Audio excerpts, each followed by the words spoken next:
Olá, meus irmãos, minhas irmãs, tudo bem com vocês?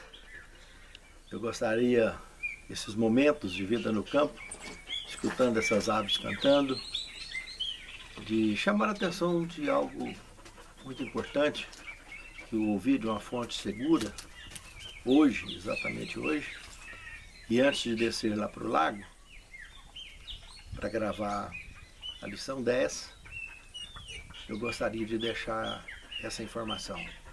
A NASA deixou escapar uma notícia que, pelo visto, tem muito fundamento, porque isso já tem sido comentado há algum tempo, mas agora, baseado nesses aquecimentos violentos que tem tido por aí, como regiões que chegou a pegar, derreter carro, casa, matar gente demais da conta, previsão de calor tremendo para tudo quanto é lado. Lembrar do que Jesus disse: sinais no sol, na lua e nas estrelas. Muito bem, a tempestade solar está prevista para a semana que vem. Então nós estamos falando aí no desfecho do mês de agosto, início do mês de setembro, uma previsão de uma tempestade solar. E isso, evidentemente, se confirmado, esta previsão, vai afetar muita coisa. A energia do planeta Terra terá grandes prejuízos, a área de comunicação, e de fato a gente não sabe o que pode acontecer numa UTI, o que pode acontecer nas emergências, do trânsito e tudo mais.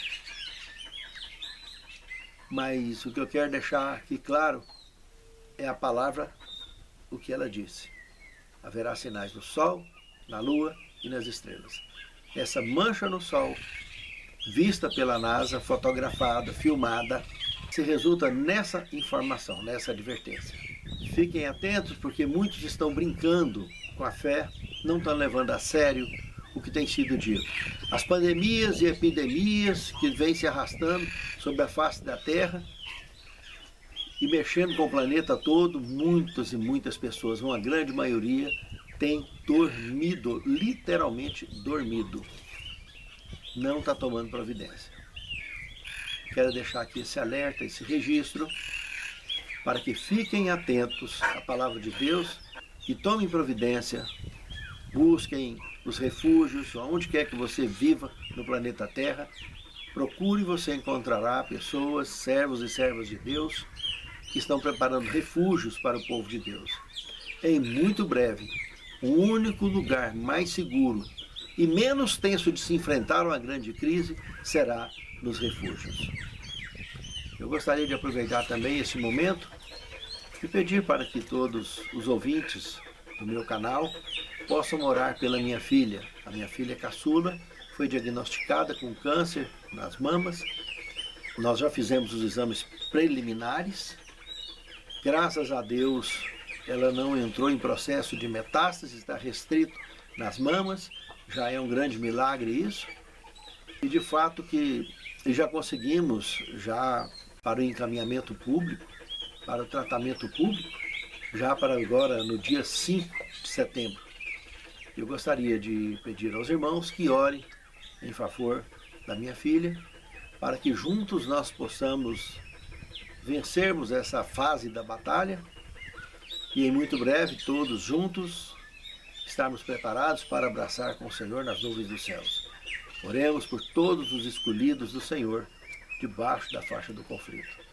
Um forte e grande abraço a todos. Obrigado pela atenção. Olá, meus irmãos, minhas irmãs. Uma alegria enorme revê-los em mais uma oportunidade de abrirmos a palavra de Deus e juntos nós podermos estudá-la. Eu gostaria, antes de iniciar esse estudo, de convidá-los para uma palavra de oração.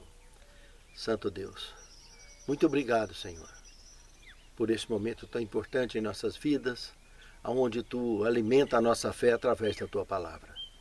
Nos capacita, Senhor, a absorvermos o máximo da Tua orientação, para que possamos trilhar nos caminhos que Tu nos tens chamado, cumprindo com a missão que Tu nos tens confiado. Dirija-nos, abençoe-nos, proteja-nos e guarda-nos. Prepare-nos para o Teu reino, É o que te pedimos agradecidos em nome de Jesus. Amém, Senhor. Maridos e esposas juntos na cruz. É o tema dessa semana. Esse título, de certa forma, ele tem uma certa delicadeza, porque outro dia eu me surpreendi ao assistir uma palestra online, que alguém quis me mostrar uma determinada mensagem, e eu percebi que o indivíduo evangélico estava usando um crucifixo. E de uma igreja evangélica tradicional, muito tradicional.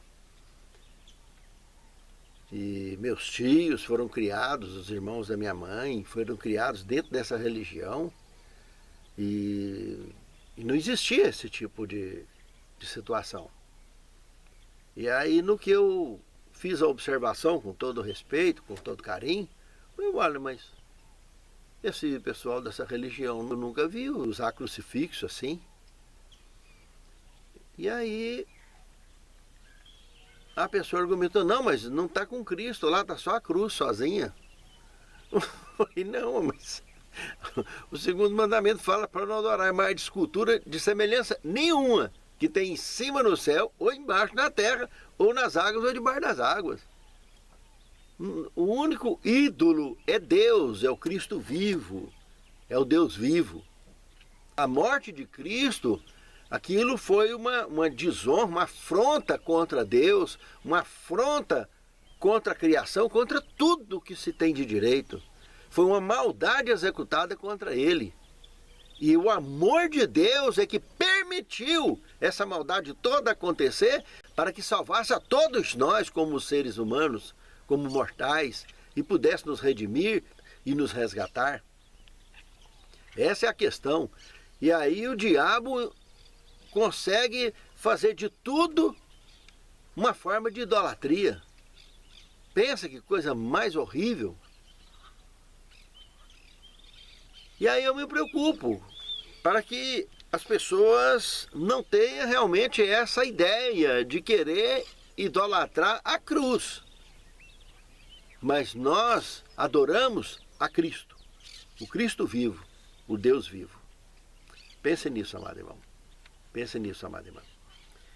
Maridos, que cada um de vocês ame a sua esposa, como também Cristo amou a igreja e se entregou a ela, para que a santificasse, tendo-a purificado por meio da lavagem de água pela palavra, para a apresentar a si mesma como igreja gloriosa, sem mancha nem ruga, nem coisa semelhante, porém santa e sem defeito. Efésios capítulo 5, de 25 a 27. Aqui temos muita informação, meus amados irmãos, muita mesmo. O amor conjugal deve estar disposto a amar tanto que, como ama a si mesmo, está disposto a se dar um pelo outro, para que a qualidade da vida conjugal seja unânime e perfeita entre o casal. Um deseja tanto bem ao outro como deseja a si mesmo. Da mesma forma que Cristo se relacionou com o seu povo, ele, junto com o amor do Pai e do Espírito Santo, pagou o preço para resgatar a todos nós. No segundo tema, conselho para esposas cristãs. Aqui nós entramos em Efésios capítulo 5, verso 21, que é o foco principal do contexto, onde apresenta a ideia da sujeição. Quando olha para o foco da igreja, que nós devemos nos sujeitarmos uns aos outros, mas no temor de Cristo. E logo no verso 22 do capítulo 5, já comenta que a mulher deve sujeitar o marido como se fosse a Cristo, como se fosse ao Senhor. Irmãos, vamos lá. Sujeição, é uma palavra forte. O primeiro ponto, nós vimos aqui que realmente no temor de Cristo. A mulher é o marido a mesma coisa, não tem diferença. Nós precisamos de lembrar de alguns detalhes, que às vezes a expressão é muito forte nesse contexto, a questão cultural, irmãos. o machismo naquela época predominava de uma maneira bem mais severa do que hoje, na maioria das regiões do mundo. Hoje, inverteu-se. É na minoria das regiões do mundo, mas aonde se preserva também é bruto. Na região predominada pelo islamismo mesmo, em algumas outras culturas, isso ainda é muito forte. E quando nós estudamos a palavra de Deus, nós precisamos de tentar entender o que está pegando. Quando o autor escreve alguma coisa, o que está focado? O que está vinculado à questão cultural e o que está vinculado à questão doutrinária. A questão cultural é passageira, tem mudanças. Na questão doutrinária é imutável. Esse conteúdo não é doutrinário. É um conteúdo voltado, influenciado pela questão cultural. Contudo, como eu disse no conteúdo anterior, do mesmo jeito que nós devemos nos sujeitar aos irmãos uns aos outros, também a esposa se sujeita ao marido como se fosse a Cristo. E vice-versa. Sabe por quê? Na Pena Inspirada, olha o que a irmã White comentou, voltado para isso, para vocês verem que o que eu acabei de dizer está endossado. Olha só. Se o marido é grosseiro, rude, impietuoso, egoísta, ríspido e opressor, não diga jamais que o marido é a cabeça da esposa e que ela deve em tudo ser-lhe sujeita, pois ele não é o Senhor e nem é o marido no verdadeiro significado do termo. Isso está escrito no Lar Adventista, página 92. Irmãos, que incrível, hein? Essa mulher morreu no ano de 1915, um ano depois da Primeira Guerra Mundial, e já escreveu algo desse peso, desse porte. Conselho para as esposas cristãs. E fica o conselho para os esposos cristãos também. Abra o olho. Terceiro tema. A igreja como a noiva de Cristo, parte 1. E analisaremos no quarto tema, a igreja como a noiva de Cristo, parte 2. Esse texto e contexto aqui, meus amados, de Efésios capítulo 5, verso 25, até o verso 27, o verso 29, ele forma uma ilustração em forma de metáfora que expõe o passo a passo dos casamentos da antiguidade ao período dele. E que já nos dias dele ainda se ampliava muito essas cerimônias. Desde que se tomava a mão da moça em namoro, noivado e casamento. Era um período longo. E quanto mais próximo do casamento ia chegando, mais se ampliava os detalhes. E Paulo transpõe isso para cá, para formar de impacto em cima da mentalidade dos seus contemporâneos. Para criar uma simpatia muito especial, porque casamento é algo muito especial. Algo que a pessoa nasce, cresce, e logo de menino já começa a pensar nesse dia. Como que será? Com quem será? E como será? E quando será? Então isso chama, de certa forma, a atenção. Paulo foi muito feliz nessa ilustração. E que realmente fazia o povo parar para pensar. E a hora que ele aplicava isso ao conteúdo do sacrifício de Cristo, tudo que ele suportou e aguentou para salvar todos nós, aí ele conseguia ensinar a doutrina da salvação para as pessoas, a doutrina da redenção para as pessoas. Que a salvação de graça e eterna seria compreendida por aqueles contemporâneos dele. A ideia aqui, nessa parte 1, é que nesse caso aqui, ninguém ia bancar, não é o pai da noiva, nem pai do noivo que ia bancar nada, nem noiva. Aqui o próprio noivo, que ele deu a ideia, é que estava assumindo tudo, bancando tudo e preparando tudo. E quando a gente entra aqui no quarto tema, na parte 2 desse contexto, a igreja como a noiva de Cristo, a parte 2, aqui, meus amados, mostra que dentre o namoro E o noivado, Paulo deixa a ideia que o ápice da apresentação desse amor foi a morte e ressurreição de Cristo em nosso favor. E aí oficializou o noivado.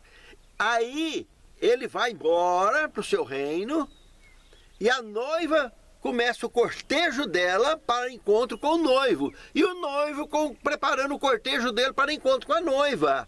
E agora, nos nossos dias, está prestes a chegar o noivo para buscar a noiva. E não é à toa, né, que Cristo comenta das 10 virgens, né, da sua parábola. 5 doidos e 5 normal. As 5 normal fez o cortejo direitinho, preparou azeite, arrumou tudo e está lá já esperando ele chegar. As doidas, as malucas, não. Maluquice, né? Porque está vendo a palavra de Deus, está vendo a promessa que tudo se cumpriu, nada falhou das profecias e ainda tem esse bando de doido ainda. Está levando na pança, está levando na barriga as mudanças, as providências, está deixando tudo para a última hora. Para chegar ainda no momento X da questão, está faltando o azeite, o Espírito Santo, né? Para dar coragem, para tomar a decisão que precisa, para fazer o que precisa.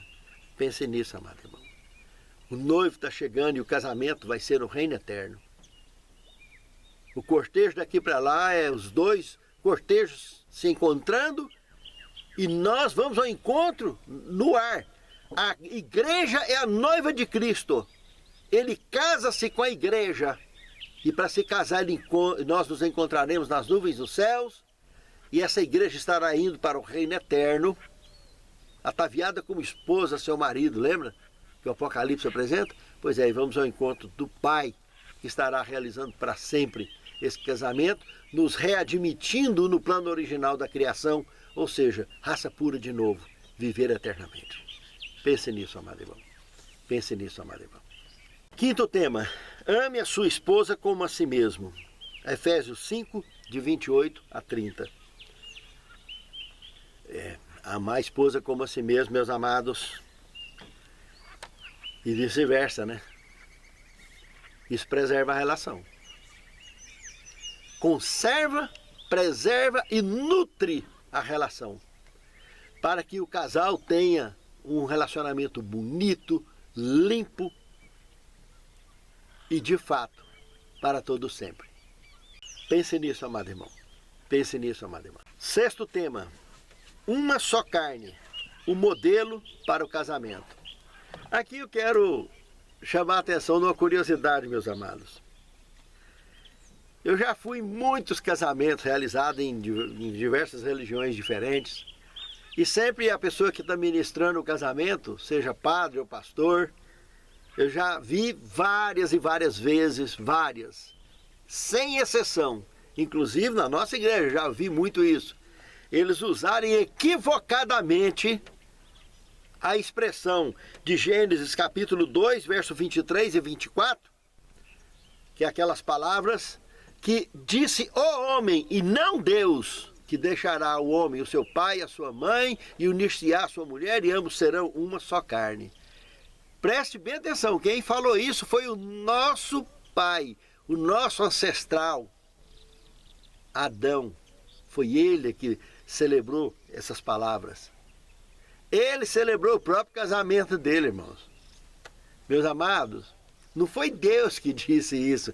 Esse é o único registro bíblico registrado nesse planeta de que um raça pura tenha deixado alguma mensagem para nós.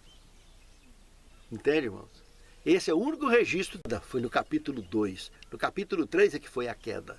Então as palavras de Adão, registradas aqui no capítulo 2, foi ele que registrou e afirmou essa questão de uma só carne.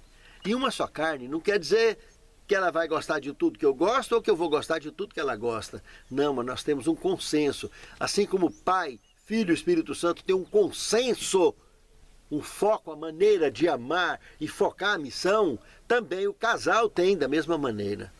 Eles se harmonizam entre si para que aquilo aconteça como se fosse uma só carne. Pense nisso, amado irmão. Pense nisso, amado irmão. 7º tema, arrastando correntes. Vamos ver o que diz aqui o Lar Adventista, página 93. Não intentem impor um ao outro seus desejos. Não é possível fazer isso e ao mesmo tempo reter amor mútuo. Sejam bondosos, pacientes, longânimos, corteses e cheios de consideração mútua. Do contrário, o casamento vai ficar arrastando corrente. Os cônjuges vão arrastar correntes. Pense nisso. Santo Deus, nos ensine, Senhor, a amar verdadeiramente o amor ágape e não o amor eros, que é o que conhecemos. Que possamos abraçar a forma real de amor e amar de fato um amor verdadeiro, que não tem tendências, que não tem partidos, mas um amor que se dê um ao outro, ame e preserve a unidade como se fosse uma só carne. Santifica-nos, Senhor, na Tua palavra, porque a Tua palavra é a verdade. Capacita-nos sempre a compreensão da Tua palavra e nos prepare-nos para o cumprimento de nossa missão com êxito, para a honra e glória do Teu santo nome, em nome de Jesus.